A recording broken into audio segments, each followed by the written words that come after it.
Well, Senator Tina Smith, welcome to the Climate Pod. Well, thank you, Brock. I'm super excited to be talking about climate with you every day and any day. Well, I'm so excited to talk about the clean electricity standard that you now are pushing in the Senate. This has obviously been a huge topic among climate policy nerds, but for people who are just kind of coming to this topic, what is the clean electricity standard that you would like to see get implemented? Yeah, well, the clean electricity standard is a really simple idea. What it says is we're going to focus on the electricity sector in our economy, the companies that generate the power that make the lights go on, and we're going to establish a standard for growing clean energy so that by the time we get to our goal, we will have 100% net zero carbon emissions, net zero emissions in the utility sector. And this is a really powerful idea because the utility sector is about 27% of the source of carbon emissions. And not only that, but when we clean up and get more clean energy in the utility sector, we get all sorts of beneficial impacts as transportation becomes more electrified and buildings become heated and cooled with electricity. That sort of is a multiplier effect that means that clean power means a much cleaner economy. 30 states have some sort of clean electricity standard. I happen to be in a state that does not have a clean electricity standard. So this question might seem a bit obvious, but why is it important to have a national clean electricity standard?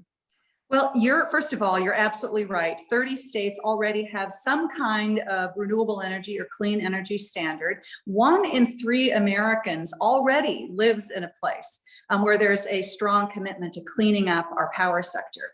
But the power of doing this at the federal level is that you figure out how to get everybody in the whole country moving in that direction. And we are not going to hit our goals if we don't have a national standard. And why is this so important? Because listen to what's happening in Minnesota and all across the West and the Southwest right now. We are seeing massive spikes in heat. We're seeing more and more storm events that are completely out of scale to what we saw even a couple of years ago.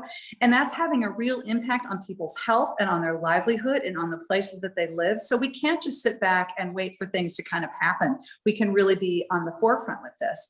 And one thing that I think happens a lot when we discuss this topic is there's this idea that, if we move towards clean electricity or really addressing climate change, that it's going to cost us all more money. Everything is going to become more expensive. We're going to not be able to do the things that we want to do. And actually, that's not the case at all. In fact, my clean electricity standard can be designed in a way that makes sure that utility prices are stable over the long run, which is a big benefit. Well, and I know, obviously we're in this COVID recovery period. People care a great deal about jobs, right? They don't want jobs to go away. They want jobs to be added to the economy. What would this clean electricity standard do around the country in terms of creating jobs? Yeah, well, the clean electricity standard is a powerful job creator as you move more into renewables or you move into new technologies like carbon capture and sequestration. There are jobs in the research sector because we still have a lot of research and development to do to get where we need to go. There are jobs retrofitting buildings. There are jobs installing renewable energy and carbon capture technology. There are some estimates that this would result in net 500,000 new jobs in our economy over the next 10 or 15 years because of this kind of policy. And think about what happens if we don't do this. If we don't do this, then the leadership for a clean energy future is going to happen someplace else. It's going to happen outside of the United States. And then those jobs aren't going to be here. And we're not going to have a chance to be on the leading edge. I always say with climate and with clean energy, we can choose to lead or we can follow. And if we lead, we're going to be in a much more competitive place economically. I want to dig in just a little bit into the policy itself. Now, what you're pushing for would not exclude something like a carbon tax. But when we think about carbon taxes or some kind of cap and trade scheme, among so many climate advocates, something like a clean electricity standard has really gained momentum as the primary tool we should be using in terms of cleaning up the electricity standard. I'm just Curious, why do you favor this standard as sort of the first entry into what we should be doing in terms of cleaning up the electricity Yeah. system? Yeah. Well, so first, you're absolutely right that there are policy ideas around using tax incentives to support renewable energy. There are policy ideas around some sort of a price on carbon. And then there is the clean electricity standard that I'm working on. All of these ideas can work together. They're not exclusive to one another. What appeals to me about the clean electricity standard, well, is one, that it has so much power because when you clean up the power sector, you have ripple effects through this whole economy. Two, you can do it in a way that doesn't raise energy prices. And this to me is about equity. I want to make sure that people who have already borne the brunt of the old fossil fuel economy, people who live near freeways where they are at higher rates of asthma. This is a particularly big issue for people of color, Black and brown communities, indigenous communities. This is a fair way of getting at that issue. And also it's positive. It's saying we're going to support your efforts, utilities, to add clean power. And we're going to provide an incentive for you to do that so that you can get there without raising utility prices, and you can get there quick enough because we have to move fast in this moment. That's one of the reasons why historically the clean electricity standard had bipartisan support, and it's why it's supported by environmental groups and labor groups and utilities. It has a broad base of support. I know the president, when he was running for president, wanted to get to 100% clean energy by 2035. How would this bill or this push get us there? Well, the clean electricity standard, along with this other suite of policies that we need to pursue in the infrastructure plan, can get us 70% of the way to our goal. Think about, though, how important it is that this is part of a large and transformational infrastructure package, because we need to invest in electric transmission lines and improvements there. We need to invest in charging stations for electric vehicles so that that electrification of our transportation system can work. We need to invest in advanced biofuels so we can start to think about long-term options for those jet airplanes that get me back and forth from Minneapolis to Washington, D.C. every week, could be fueled ultimately by advanced biofuels, which is going to also reduce our carbon emissions. So all of it has to come together, and it's why we need a comprehensive approach and why it's so important that we don't kind of lose our courage and not take the bold steps that we need to right now. Yeah, there's been a big saying going around. I think a lot of the climate communities, no climate, no deal when it comes to the infrastructure plan. Do you think it's essential to have climate policy and an infrastructure bill that the Senate passes? I absolutely think that is essential. And it's why President Biden, when he put forth the American Jobs Plan, said climate is about jobs, jobs are about climate. They all come together. Now, it's how we get there exactly, do we do it with partially some work being done through a bipartisan bill and some work being done through a reconciliation bill, or maybe the reconciliation bill becomes bipartisan? That would be awesome. But I think that there is no excuse for missing this opportunity right now to not take action on climate when the need is so great. And it's an environmental need, it's a health need, it is an economic competitiveness need. Yeah.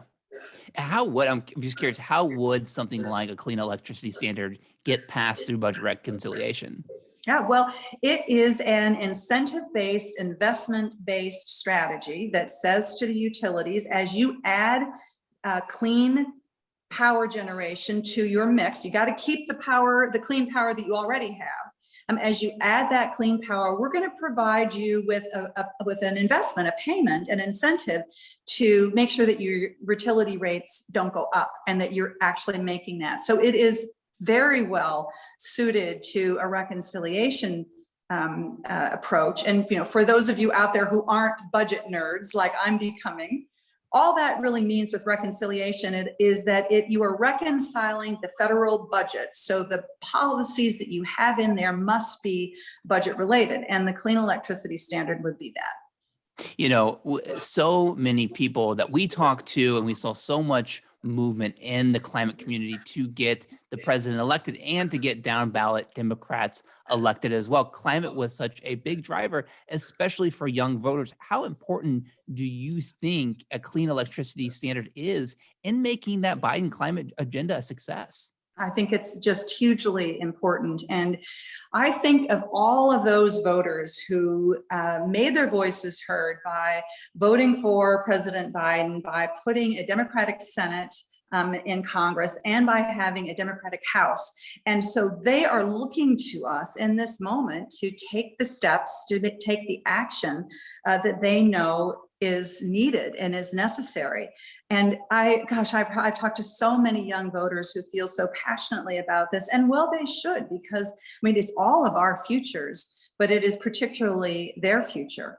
And so we cannot shrink away from this moment. And, you know, I believe in the values of bipartisanship. I believe that it's always good when parties, Republicans and Democrats, can come together and find common ground and find common cause.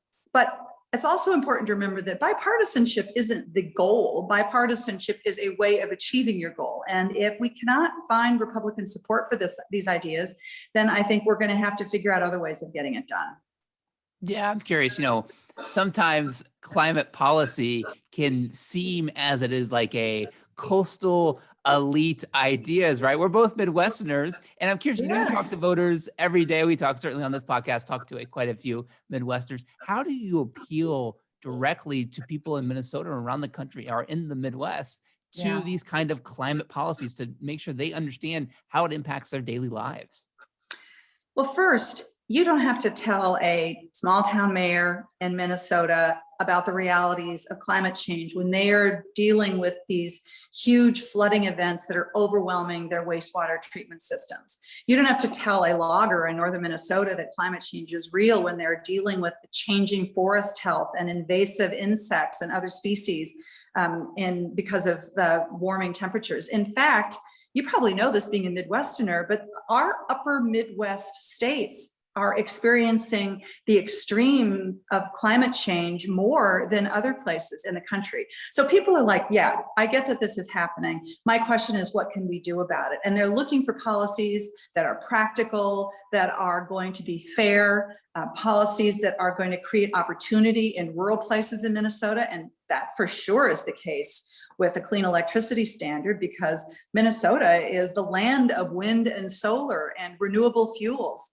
So they see that this can be an opportunity for jobs, and that is something that's really, really powerful to them too. I'm curious what it is about climate policy that really appeals to you in your career. Well, you know, I started working on this issue back before I ever had any idea that I would be in the United States Senate. Minnesota passed a renewable energy standard in a bipartisan fashion back in the early 2000s. And I started to see how this was a way in those days for people across party lines to be able to come together and accomplish something. I care a lot about working families, and I saw that this was a way of creating great paying jobs for people in Minnesota and around the country that are wondering whether this new economy is going to pass them by. And so that was really appealing to me. But, you know, fundamentally, I am a grandmother. I'm a mom of now 4 children, including my daughters-in-law. And I know that it's just not okay to say, oh, we're going to just ignore this and hope that it's going to go away. It's not going to go away. And the costs of inaction are so much greater than the costs of taking this action right now. And that, I think, is actually really encouraging. And if we can just get people to take action, I mean, really the sky's the limit. I know. I think one thing we keep coming back to on this podcast is why it is that bipartisanship on climate policy has gotten so much harder. You would think, because of all the evidence, unfortunately, we are seeing in front of our eyes year after year, bipartisanship would be easier, not to mention what an economic boom climate policy can be. What do you think it will take to have true bipartisan climate policy? Is that even possible in the future? Well, I am sure that it will be possible in the future. When that future comes, I'm not exactly sure. I always say patience is a virtue. It's just not necessarily my virtue every day. I want to just say, though, that I think of colleagues in the Senate who are, even my Republican colleagues, some of my Republican colleagues, who of course are thinking about the people in their own state and how those people earn a living and support their families. And they make a point that I think is extremely important for those of us who care a lot about cleaning up our electricity sector and moving to net zero carbon emissions, is that the people who have made sure that the lights go on and there is fuel in the tank for all the rest of us for all, the last 50, 65, 100 years, we can't just sort of say to all those folks, oh, good luck. We have to make sure that the opportunities created by this transition happen in those places. And that has to be real and not just lip service. I think we all need to do a better job of that, including those of us who care so much about being on the forefront with climate change policy. Yeah, I'm curious, what policies do we would need to ensure something like a just transition happens? Yeah, well, first, we need to make sure that the benefits of this clean energy economy are happening in the communities that have been disproportionately affected by the old fossil fuel economy. So that means making sure that we're making investments in communities, as I said, near freeways that have experienced heightened rates of asthma, communities that have, paid the price for air pollution from fossil fuels. But then we need to think about communities in West Virginia and Wyoming and Texas and places where where we need to be creating new opportunities there. So let's say, here's one example. We want to bring the supply chain home for the components of battery storage and wind turbines and solar panels. Where should we be building those things? Well, let's do everything we can to make sure that those new manufacturing opportunities are created in communities where there are amazing, talented people who know how to do the work and just need to have the opportunity to do the work where they live and not, moving to someplace else. Right. Earlier you mentioned carbon tax is still possible with something like a clean electricity standard. Do you think a carbon tax is needed to make sure we're hitting emission goals that we need to hit? Well, a carbon tax has, it makes a really, really good argument. What a carbon tax says is that there are costs associated with putting carbon into the atmosphere, and we need to capture that cost and we need to assign it to the polluters in order to, and then use those resources to help clean up the impacts. And when that price is realistic, it will necessarily, according to supply and demand, it's going to drive down demand for that more highly polluting sources of energy. So, it makes a lot of sense, and it can be a very efficient way of accomplishing our goals, which is to reduce the amount of carbon in the atmosphere. The trick is that we have to do it, I believe, in a way that is fair, that doesn't assign that cost in higher utility bills from people that are already struggling to pay their utility bills. A carbon tax could be an effective way, for example, of the parts of our economy that aren't utility based and could help in that way. I must say I have a preference for the idea of a clean electricity standard and the kind of beneficial impacts of that throughout other sectors of our economy. But I think that it's important that we say yes and to the idea of how we find solutions to our needs to address climate change and not limit our options, before we need to. I'm just curious, kind of getting high level here. We've seen, as we mentioned earlier in the podcast, climate was such a motivator in the election, both for the president and down ballot races as well. Climate can be a motivator and it can really frustrate people, right? Because it's not as if the United States Senate is 100% climate warriors, let's say, to be very generous, right? So, climate policy is very tough, especially in the United States Senate. And it has some people getting very frustrated with the electoral politics process. This is something you've been involved with a while. So if you're talking to younger climate advocates or just people in the fight in general, what is sort of your pitch to be involved in electoral politics to make sure we're able to actually pass valuable legislation? Yeah. Well, in order to pass legislation that's going to address our climate crisis in meaningful ways, we have to have people in the United States Senate and in the United States House of Representatives and in the White House to get that done. And what I would say to all voters, and especially young voters, is that your voice is really powerful if you use it and if you speak out. And I can tell you that people in the United States Senate, as well as in the House and in state legislatures, listen hard and they hear this, and they are hearing that taking action on climate is resoundingly popular amongst people in the United States. In fact, a clean electricity standard is strongly popular amongst Democrats and independents, and even has good support amongst Republicans. So my message is, use your voice, don't give up, keep on advocating for the policy that we need to move our country forward, because we need you right now. Under President Trump, we obviously pulled out of the Paris Agreement, which we've rejoined, and we have the COP26 event at the end of the year. If we were able to pass something like a clean electricity standard before COP26, how impactful do you think that would be in showing the rest of the world that the United States is really serious about climate action? Yeah, well, it would be incredibly powerful. I keep using that word as we're talking about energy, but I can't help myself. The United States can be certainly a moral leader on the issues of climate. The United States, I think, has the need to provide moral leadership because, as one of the world's wealthiest economies, and also historically one of the world's biggest polluters, I think we have a moral obligation. But not only that, I think that we can show by the policies that we put in place, by the steps that we take, that being a leader on climate is good for overall national competitiveness.